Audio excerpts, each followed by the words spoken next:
Hello everyone, কেমন আছো? আশা করি খুব ভালো আছো। তো আমিও বেশ ভালোই আছি। তো আজকে আমার একটা ব্রাইড ছিল। ব্রাইডটা ছিল হচ্ছে আমার গ্রামের বাড়ির কাছে।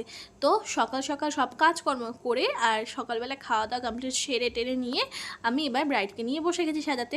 আমিও ভাবছি একটু দেরি করে ফেলেছিলাম, কারণ একটু বরের সাথে এই নদীর পাড়ে ঘুরতে চলে গেছিলাম। আর আমি যেহেতু প্রথমবার এসেছি আর প্রথমবার এসে একটা বিয়ে বাড়ি অ্যাটেন্ড করতে পেরেছি, বেশ ভালোই লাগছিলো। আর তারপরে ওকে আমাকে সাজানো ছিল, তো সেই কারণে আমি একটু ঘুরে এসে ওকে সাজাতে বসলাম। আর এটা প্রায় শীতের কাজ। তো দেখো অনেকদিন পর আমি তোমাদের সাথে শেয়ার করছি কাজটা কেমন লাগছে অবশ্যই জানিও। তো আমি দেখো ফুল ব্রাইডকে এখন রেডি করতে বসে গেছি। আর এতটা চাপ ছিল, আর সবাই দেখতে চলে আসছিলো। আর যারা যারা গ্রামের দিকে কাজ করেছো তারা অবশ্যই জানো যে কিছুক্ষণ পর পর লোকজন আসে, একটু দেখতে চায়, বলে নতুন বউকে দেখি, নতুন বউকে দেখি, এরকম করছিল। তো বেশ আমার একটু এইসব একটু প্রবলেম হয়েছিল, আর বেশ সময়ও চলে গেছিলো। যদিও বা আমি ওকে আমাদের ঘরে একটা নিয়ে এসে সাজাচ্ছিলাম, তবুও মানে সময় যেন আমার মানে চলে যাচ্ছিলো, এতজন বারবার করে এসে এসে দেখছিল।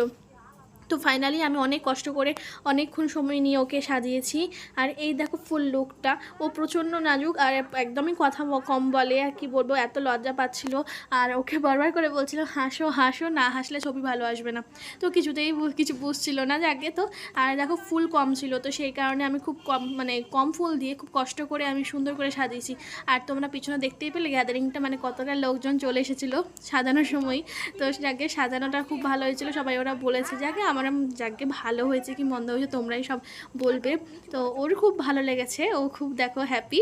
তো তোমরাও জানিও কেমন হয়েছে কাজটা। আর তোমাদের যদি ভালো লাগে আমার কাজ, তাহলে তোমরাও তোমাদের স্পেশাল দিনে যদি আমাকে বুক করতে চাও অবশ্যই আমার সাথে কন্ট্যাক্ট করো, আর জানিও কেমন লাগলো।